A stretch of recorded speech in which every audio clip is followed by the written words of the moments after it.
yourselves comfortable. We appreciate your cooperation in settling down so that we can start. Thank you. As we begin today's program, may I invite everyone for a quick group photo. Our photographer will come on stage and take photos. Please stay seated so that we can capture everyone in today's audience.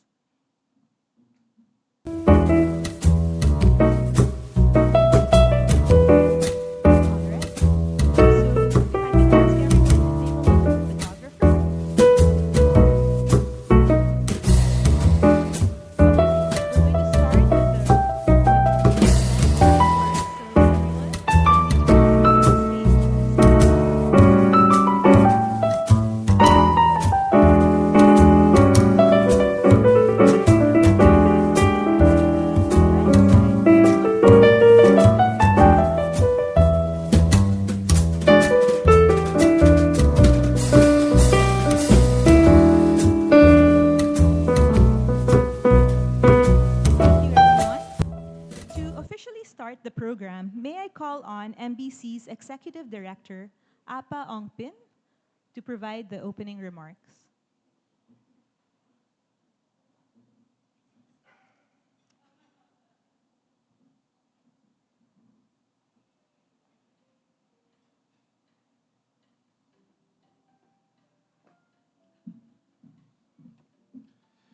Good morning, everyone. Thank you all for coming. Madam Secretary, and in particular, I'd like to welcome the ambassadors of Malaysia, Spain, and Canada who are here, with the Deputy Chiefs of Mission of Switzerland and Australia.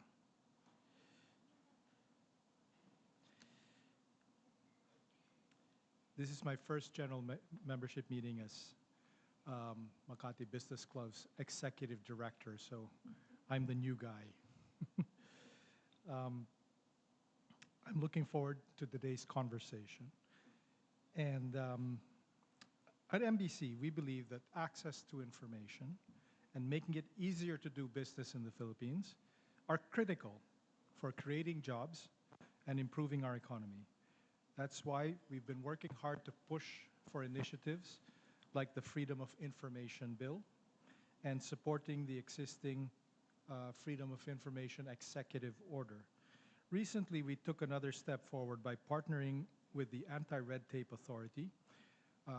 Through this partnership, MBC became an ARTAC champion, helping drive reforms that make government services faster and more transparent. By doing all these, we hope to build trust, which is so important for businesses to have. Today's session is particularly special because it is part of the Open Government Partnership, the Asia-Pacific Regional Meeting. The MBC is proud to serve as the private sector representative of the OGP here in the Philippines.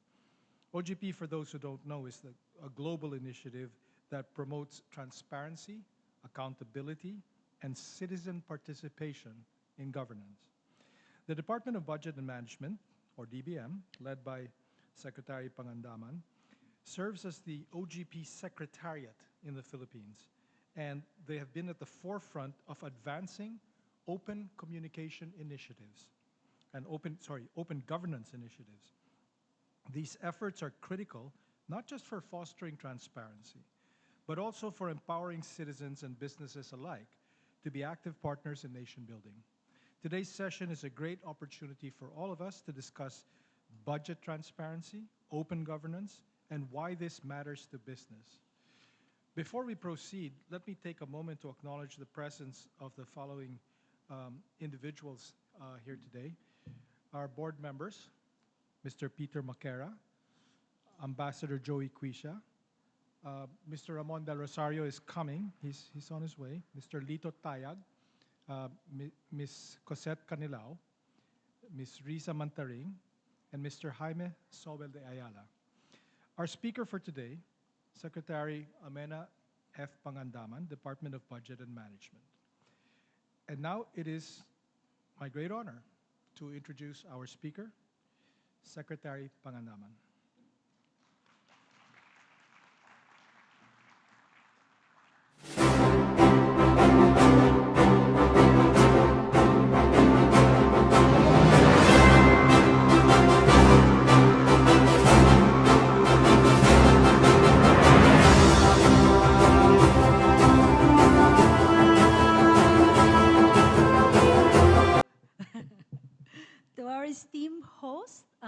Makati Business Club, distinguished business leaders and members of the community, members of the diplomatic corps, my colleagues in the national government, to all advocates and champions of open government and good governance, a pleasant morning to all. Assalamualaikum warahmatullahi wabarakatuh. First, I thank the MBC, a member of the Philippine Open Government Partnership Steering Committee, for organizing this event on the sidelines of our OGP Asia and the Pacific Regional Meeting 2025. By fostering dialogue between the government and the private sector on budget transparency, open governance, and policy reforms, you not only support our cause, you are our partners in the agenda for prosperity. Now, more than ever, we understand that true leadership is not defined by the position you hold, but by your ability to empower people toward the shared goal of collaboration and good governance. As the chair of the Philippine Open Government Partnership, the Department of Budget and Management has been keen on being an example of transparency and accountability. Our budget documents are uploaded as close to real time as possible in our website and even laymanized to make this more accessible to the general public.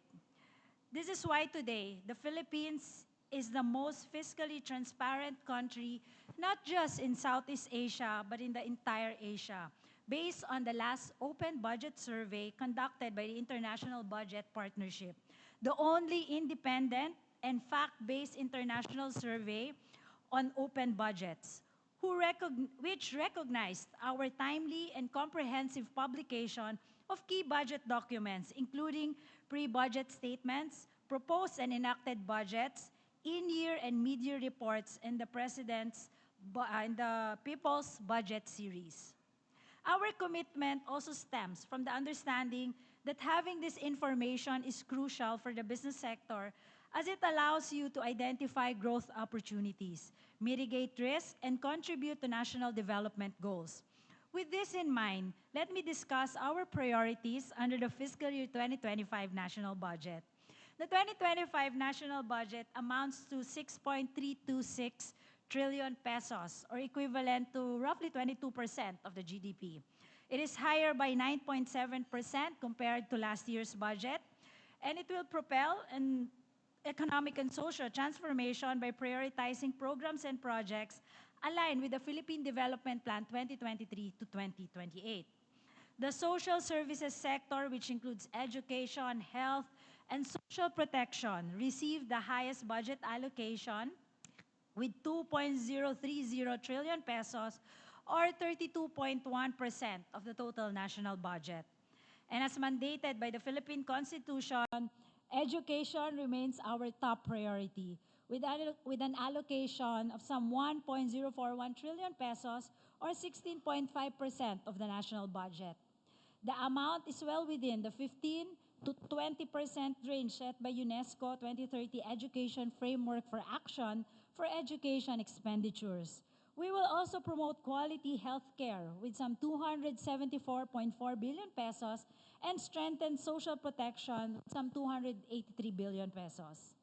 Meanwhile, the economic services sector received the second highest allocation with 1.968 trillion pesos, or 31.1% of the national budget. This allotment will also fund the agriculture and agrarian reform sector with some 247.79 billion pesos to support the administration's vision of making agriculture the primary source of our food security. Although the bulk of the budget for the economic sector will go to infrastructure development, which also remains our top priority, that is within 5 to 6% of GDP allocated annually for infrastructure spending. For this year, some 1.644 trillion pesos, or 5.7% of the GDP will support the Build Better More infrastructure program, which will drive the development of road networks, bridges, railways, and other critical transport systems that will facilitate connectivity and economic activity across the country. We will also build social infrastructure such as school buildings, hospitals, health centers, water supply, irrigation systems to help boost inclusive economic growth. Over the medium term, we will build 186 infrastructure flagship projects with estimated high returns on investments and sizable social economic impact. To fund these critical infrastructure projects, we are leveraging innovative financing mechanisms, including strategic co-investments with the private sector through the PPP, or public-private partnerships. And I'm happy to share that private sector participation is now made faster and easier with the new PPP code. In fact, we have successfully awarded 5 PPP airport projects in 2024, including the country's main international airport, the Ninoy Aquino International Airport, and airports in Langindingan, Dumaguete, Siargao, and Bohol. Moreover, we are developing the Luzon Economic Corridor, a transformative hub for commerce, industry, and logistics. This will help drive regional development and fuel economic growth. While all these points to a promising and thriving economy, we also recognize the importance of taking the green path toward a future-proof and sustainable economy. Hence, our climate change expenditures for fiscal year 2025 will more than double to 1.156 trillion pesos from just 457.4 billion in 2024, the highest increase since we started tracking our climate expenditures since 2015. Among our top priorities will be investing in sustainable energy and climate-smart industries and services, which will substantially increase over 2,000% as we build the foundations of a sustainable economy. And to position the Philippines as a prime investment destination, we are developing not just public infrastructure, but also digital infrastructure. Hence, we have allocated some 68.9 billion to support the government's digital transformation program. As reflected, as reflected in the highest allocations of our national budget, we remain steadfast in our commitment to developing and protecting the capabilities of individuals and families, transforming production sectors to generate more quality jobs and produce competitive products, and fostering an enabling environment for inclusive growth. To truly achieve our agenda for prosperity, the government introduced game-changing reforms, including the new Government Procurement Act. As we all know, public procurement is one of the governance aspects most prone to corruption, not just in the Philippines, but across the globe. So even before joining the DBM, I knew how important it was to update our 20-year-old Government Procurement Act. A World Bank report even states that better procurement strategies and policies could save 26 to 29% of a government's total procurement spending. I am honored to share that the NGPA, signed by the President, President Ferdinand R. Marcos Jr., in July 2024, is now hailed as the biggest anti-corruption measure in the country's recent history. And I am happy to share that the implementing rules and regulations of the NGPA have already been approved just yesterday. Through the NGPA, we have launched an electronic marketplace, an online platform where agencies may directly procure supplies and equipment from competent and reputable suppliers. In true to the spirit of open government, we have likewise introduced open contracting. Hence, data and documents will be disclosed at all stages of procurement, from planning to contract implementation. Not only that, we will also introduce participatory procurement process where the public can serve as observers during procurement proceedings. We will also level the playing field by providing equal opportunities to our MSMEs, especially social enterprises and women-led businesses, to participate in procurement activities. The business sector has always been a vital part of open government and is an indispensable partner in advancing transparent, accountable, and participatory governance worldwide. In the Philippines, MBC is actively building private sector support for the passage of the Freedom of Information Law and local FOI ordinances. These are precisely what we need to expedite the passage and implementation of our reforms. After all, the public and private sectors may operate in different ways, but we share the same goal: to create more and better jobs, accelerate economic growth, and improve the lives of Filipinos. So let me share with you government's accomplishments and initiatives rooted on the principles of OGP. First, again, I am proud to share that for the first time under the PBBM administration, we have institutionalized the Philippine Open Government Partnership through an Executive Order number 31, series of 2023. This means that open government, values of transparency, accountability, citizens' participation, and digitalization are now embedded in government programs and policy. As I mentioned earlier, we are now the most fiscally transparent country in the whole of Asia. In line with this, the DBM has been recognized by the Presidential Communications Office as a champion of information integrity for our efforts to combat misinformation, disinformation, fake news through the proactive publication of in various platforms. We are also strengthening public participation in the budget process, ensuring that citizens have a meaningful role in shaping policies and driving the nation's progress.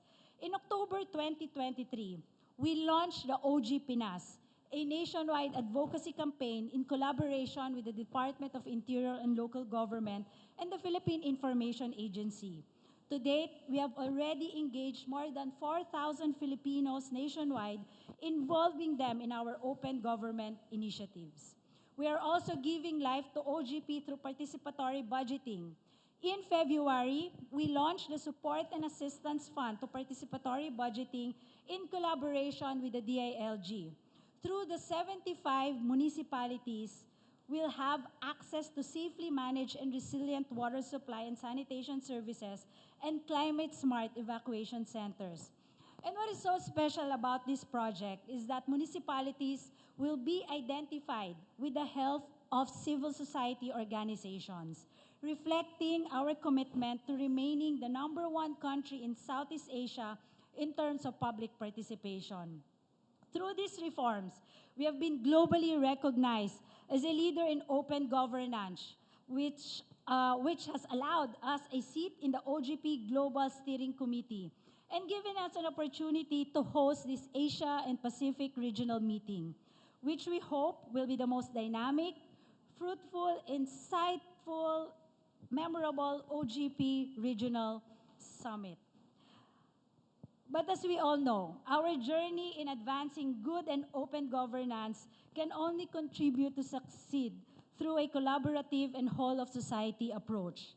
Let us work together to foster a bagong Pilipinas that is open to collaboration, where the private sector plays a big role in providing quality jobs, improving our economy, and achieving our agenda for prosperity. May our dialogue today pave the way for a more transparent, accountable, and inclusive government that we all aspire for.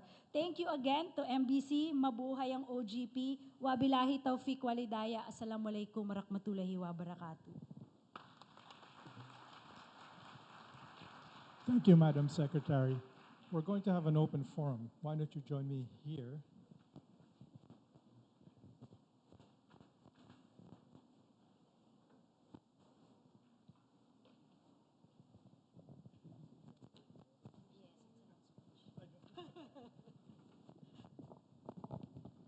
Ladies and gentlemen, thank you, Secretary Pangandaman, for your enlightening keynote address.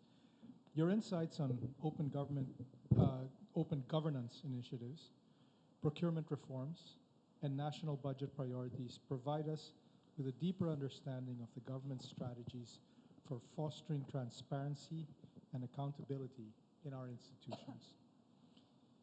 We are now opening the floor for our open forum, which is the point of this meeting today. You have the opportunity to raise questions or share thoughts on the topics discussed. My colleagues, Michelle and Chris, will be on each side of the room with microphones. in case you have questions or opinions to share. So just raise your hand and they'll come to you. Okay, we've got a first one there.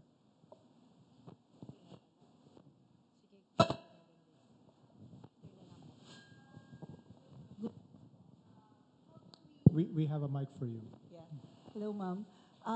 How do we monitor and evaluate the impact, the sustainability, effectiveness of our programs and projects that you have budgeted? How do we ensure there's an evaluation of all of your of all our programs and projects?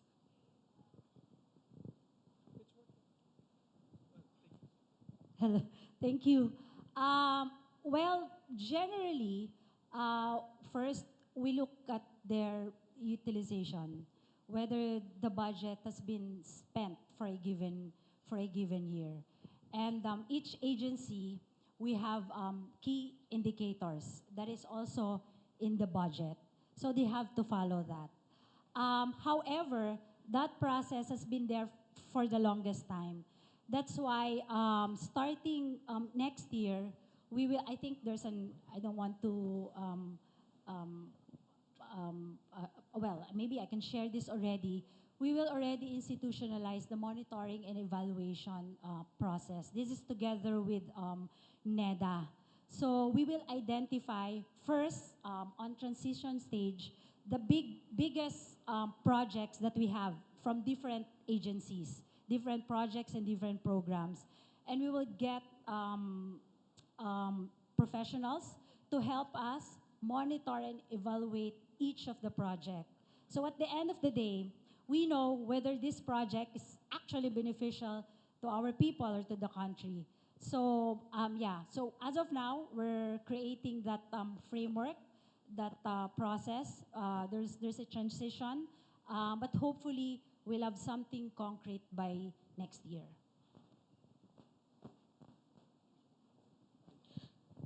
Yeah, sorry, it looks like we only have one working mic. Yes.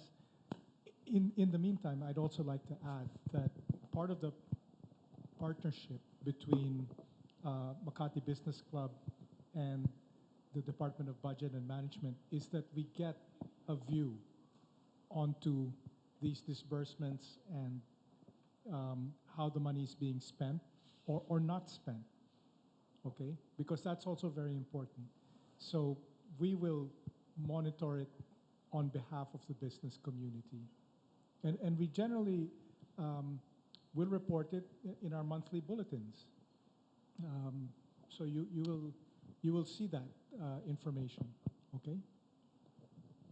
And if I can add to make your lives more easier, we just launched our budget treasury management system. This is part of our integrated financial management information system, IFMIS, together with World Bank, ADP, and other development partners. We actually already launched this. So it's an online system or application that you will see in our website, real-time budget and disbursement per agency. And hopefully, eventually, we will connect this to the procurement system. So there, yeah.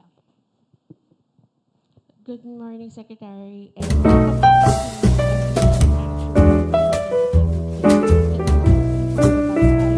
the NGPA, when is this going to be cascaded to all of the companies, and how is it going to be cascaded?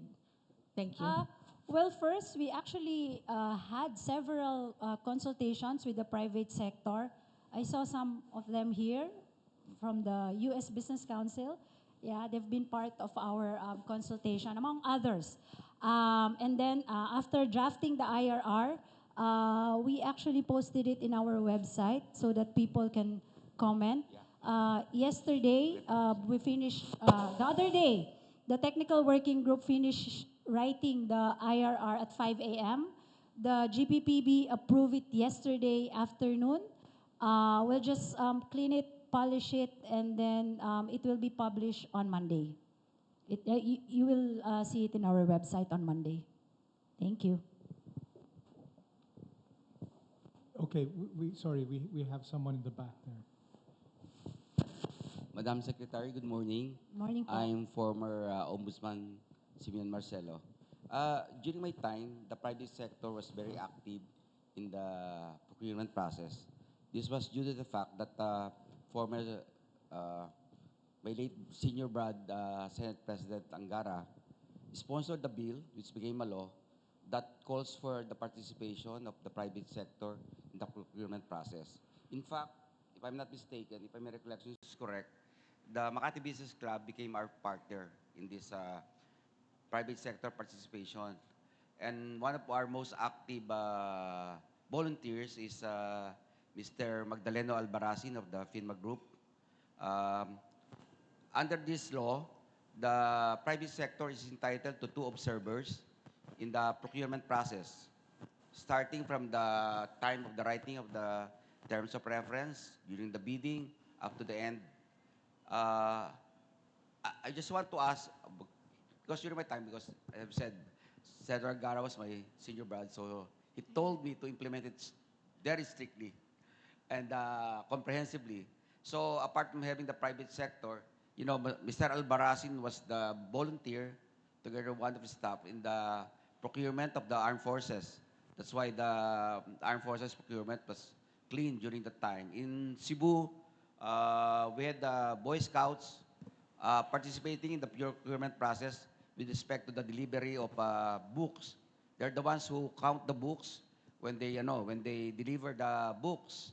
No, that was procured by the Department of Education. I just want to know whether this law is still being implemented now.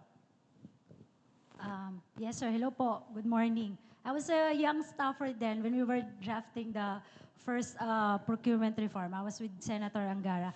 And the new Government Procurement Act was spearheaded by the son, Senator Joe Secretary, Secretary Sonny Angara. Yes, we actually, in fact, strengthened that provision. What section is this in the law? I have your GPPB. There's a section, we strengthened it, sir, because of our commitment to open government partnership. You know, along the way, you know, it's a 20-year-old law. Maybe I can ask everyone to, given that there's a new law now, along the way, through time, nawala na po. There were no observers in the bidding process. While it's already in the RA 9184, through time, we don't see the participation of the private organizations or other stakeholders in the bidding process. That's why we made sure that we strengthen that provision in the new law, sir. So I hope everyone will take part in all the bidding process, the procurement process in the national government. Yeah. Wait, and more than that, there's a provision of video recording. If you don't have access to, what's this, live stream, you can video record and then post it in your website. And we will also live stream all the procurement proceedings. Ayan pala. Yeah. So that's an added feature, sir, which is not present in the 9184. Yeah. Thank you, Secretary, for sharing. Hi. Jun Palafox, yeah. Yes, for architect. Anyway, calamities. State of calamities, no more bidding. So there's more corruption there. Instead of spending more money on prevention before the disasters, it seems no more bidding, state of calamities. That's one question. The other one I asked you, ADB hired me to help in the preparation of the Philippine Development Plan. Seamless connectivity, transportation infrastructure. And unfortunately, the 16 billion plus budget for transportation have been reduced by 16 billion. And the Philippine Development Plan, we're talking about seamless connectivity. How can you have seamless connectivity when reduce the budget for transportation? And I see government pronouncement now, they drop the seamless connectivity na lang. Thank you. Well, first on the, if there's calamity, we really have to kind of resort to emergency procurement. But there's existing safeguards already. So there's COA also, so let COA dwell on that. On the transportation budget, can I just brag that the president tripled the budget of the OTR in our president's budget. But you know, we have a budget process which is also provided for in the Constitution. So, well, regrettably, it was reduced. But otherwise, we will try to look for funds to, even if it's no longer there in the General Appropriations Act, we will try to at least raise funds or maybe look for some funding within our limits, within our budgetary limits, and then try to fund these projects. Yes, ma'am. Good morning, Secretary. Magandang umaga Amina. po. Opo. I'm representing the Pampamayanang Mangyan Ugnayan Incorporated as the Executive Director. And I'm also the Commissioner of CPD. I wanted to ask this question, Madam Secretary, Honorable Secretary. When we are doing the budget for our region, Mimaropa, we had been doing this private sector, we have the private sector representative in the budget hearing. Actually, I came from the budget hearing yesterday for the Mimaropa region.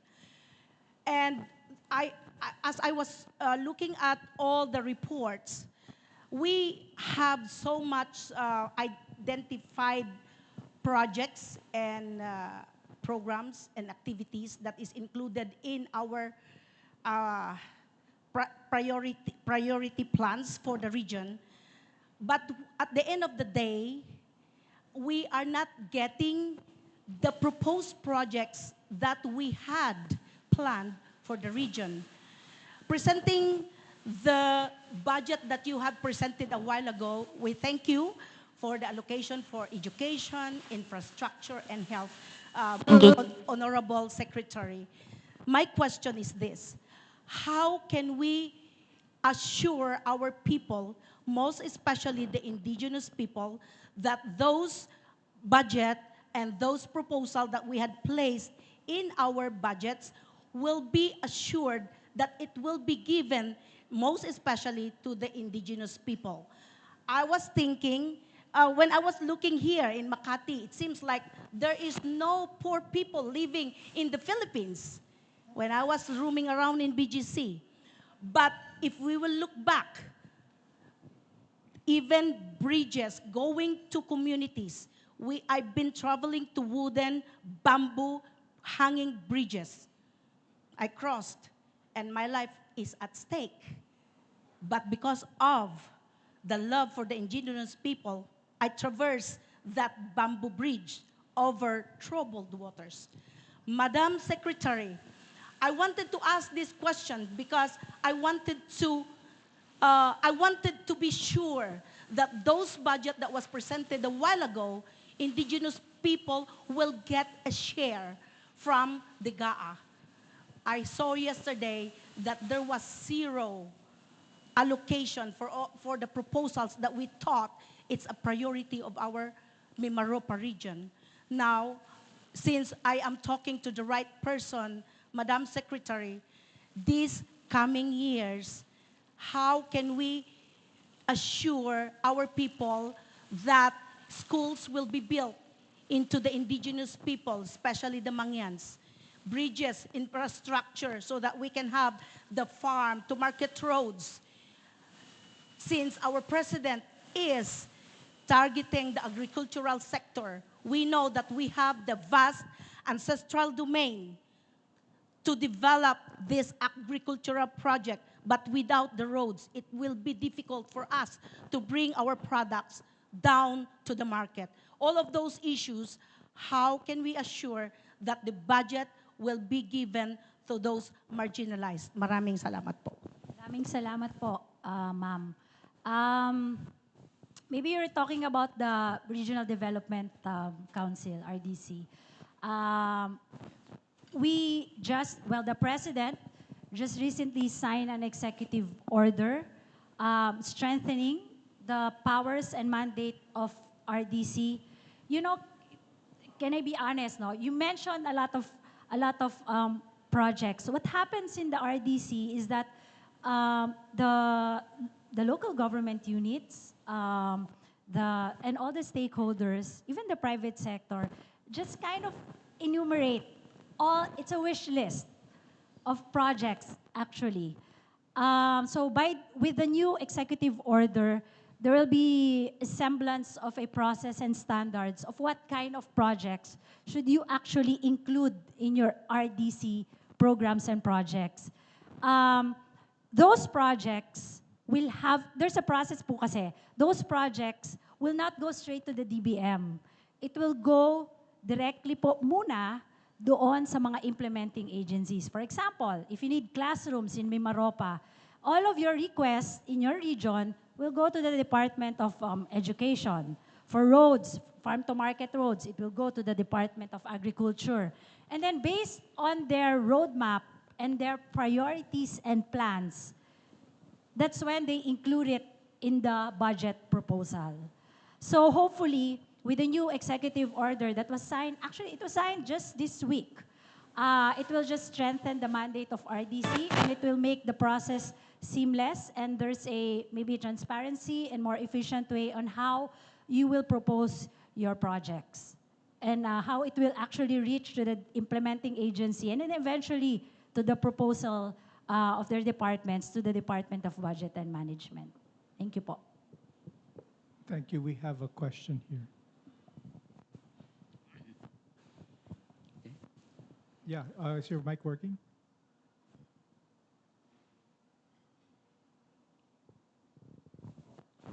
That's Ambassador Joey Madam Puisa. Secretary. Po. I understand that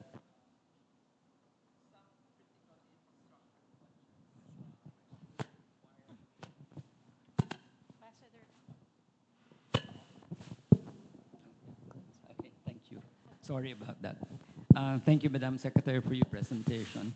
I understand that some critical infrastructure projects which require counterpart financing for the foreign financing, such as the Metro Manila subway, were transferred to unprogrammed appropriations, whereas projects that projects that would provide possible pork barrel funds for our legislators were included in the, such as the AYUDA, the different types of AYUDA programs were included in the program appropriations. Perhaps you could explain to us the rationale of that move. Thank you, Madam Secretary. Good morning, Ambassador. It's, as I mentioned a while ago, there's a budget process that we're following as provided for under the Constitution. The executive proposes the budget. That's a national expenditure program. There's a deadline. We have to give it to Congress, the lower house. Like any revenue measure, it has to go to the lower house. And then they will pass it. It will become General Appropriations Bill. From then on, it will be our legislators who will actually discuss the budget. They will have to go to their own consultations. They will call on us to justify our budgets. And once passed, the General Appropriations Bill goes to the Senate. And the Senate does their own budget deliberations. They pass, and then they go on BICAM. They try to agree on something. And then whatever is passed on that, there's an enrolled bill, and then we give it to the president for signature. So that middle process, the executive has no hand on it, except just to really, when we are called in the Congress or in the halls of the Senate, we'll just have to justify whatever was presented in the budget. So, yes, sir, we will just have to work with that. It's part of the budget process. On the support to foreign assisted projects, for this year, they were able to provide, at least for the first semester of all the foreign assisted projects. So we were able to already release their first semester requirement. For the second semester, there's a provision in the program appropriations that if it is a loan proceed, we will just have to release it. But it will just have to, it will impact our deficit. And then for government counterpart, we will have to wait for the Bureau of Treasury certification of additional revenues before we can actually release the funding. Yan po. Salamat po. Okay, we have just a few minutes left, so last couple of questions. Yeah. Good morning. Magandang umaga, Sec Mina. Michael Zon Magandang from umaga. G-League Pharma. Yeah, first of all, we'd like to thank your office and your team. We witnessed how open your office is, especially during the consultation for NGPA. So we really appreciate that, Madam Secretary. My question is on, I think you touched on this a while ago, about absorptive capacity of the executive branches. I think particularly in health sector, year on year, this has always been an issue in the health sector. And everyone is saying there is a lack of budget no, for, it's not enough no, for the health sector.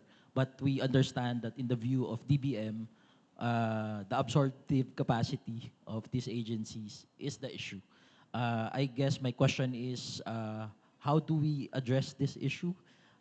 Because the truth really is, the budget is not enough for health, but it's really the absorptive capacity. How do we address this moving forward? Thank you. Thank you. That's the reason why we amended our procurement law. It's no longer just competitive bidding. We introduced several procurement modes. There's, at least for the medical industry, for the pharmacy industry, we introduced the framework agreement, among others. I have here the executive director of GPPB. She knows the details of the other procurement modes. Maybe she can share these other procurement modes. But basically, the new Government Procurement Act will help departments and agencies increase their budget utilization.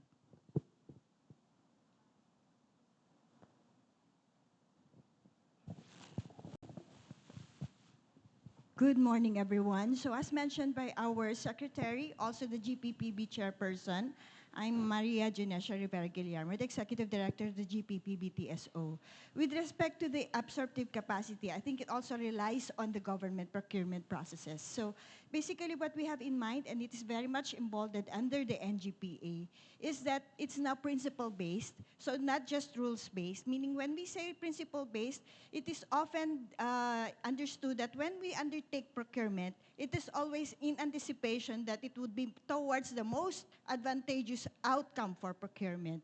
So with that, we are actually having a lot of mechanisms under the Government Procurement Act, particularly a fit-for-purpose modality, wherein the procuring entity can just identify what modalities, not just default on the competitive bidding, they would be given the opportunity now to choose based on their requirements what modality they will be utilizing. Now, for the health sector, I think they have different modalities that they can resort to. Particularly, we have even here the scientific, artistic, and modality, which is under negotiated procurement.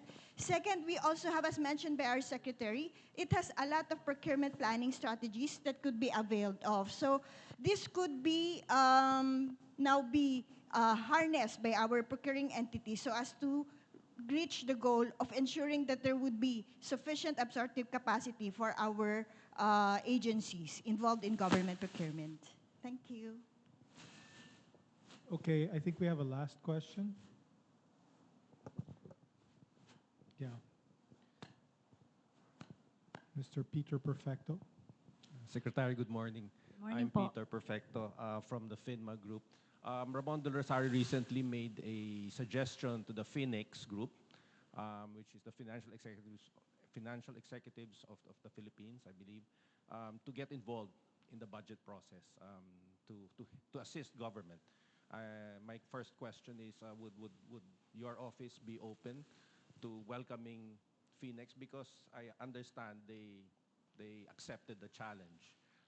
And the other thing on the intervention of Mr. Marcelo, there were a lot of difficulties really with the BAC observers initiative, because of time, because of lack of volunteers, because of lack of support for some of these observers who didn't have funds.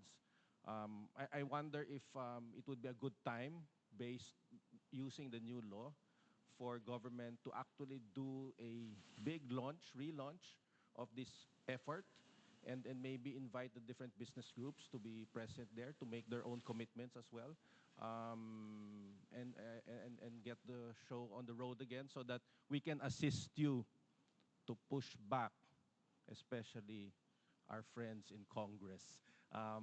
Your answer earlier to the question of the ambassador, I think, hinted that there is that problem, and I guess that's the call also of the bishops, that everyone has to come together and work together to address these weaknesses or these gaps in the budget process. So I wonder if the Secretary, maybe even the President, would be willing to relaunch that whole effort as a huge PPP on the budget process. Yes, sir. Of course, we're open.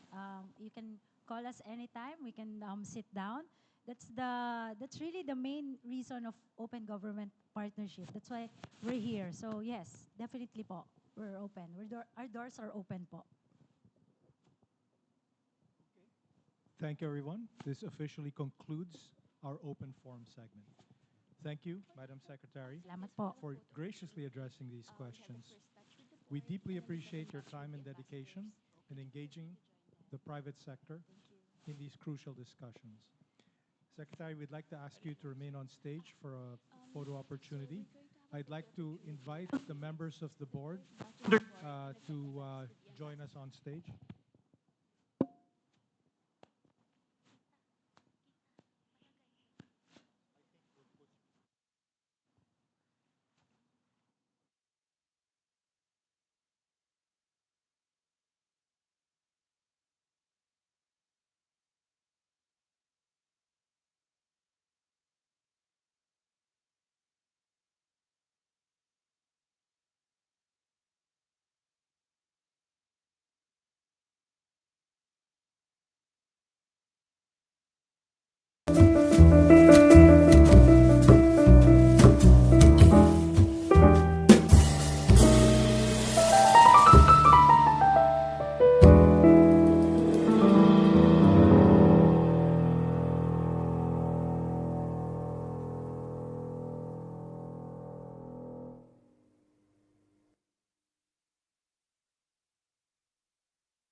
Today's event.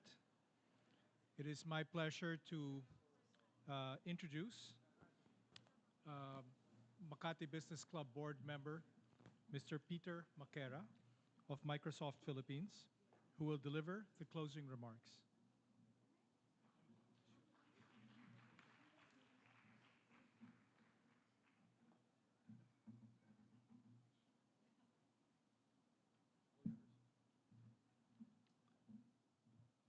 Thank you, Apa. On behalf of the Makati Business Club, I'd like to sincerely thank Secretary Pangandaman for her time, insights, and I would say patience, and the Department of Budget and Management for graciously hosting today's session and providing a platform for this important discussion. The business community recognizes the vital role of the DBM in sharing the country's fiscal and regulatory environment. Secretary Pangandaman, we appreciate your insights on the country's budget priorities, procurement reforms, and open governance initiatives, all of which are critical in fostering innovation, attracting investment, and driving long-term economic growth. Today's discussion underscored the importance of transparency, accountability, and efficient public resource management in strengthening business confidence and national development. It also reaffirmed the value of collaboration between the public and private sectors in shaping policies that make doing business in the Philippines more efficient and predictable. MBC remains committed to working closely with the DBM to promote policies and enhance competitiveness, streamline regulations, and champion good governance. We look forward to continuing this conversation and building even stronger partnerships moving forward. Lastly, I'd like to thank all our guests and MBC members for your active participation. Your engagement reflects a shared commitment to progress, and I hope today's discussion inspired confidence in our governance framework and encouraged new ideas for collaboration. We look forward to more meaningful conversations like this. Thank you and wish you all a great day.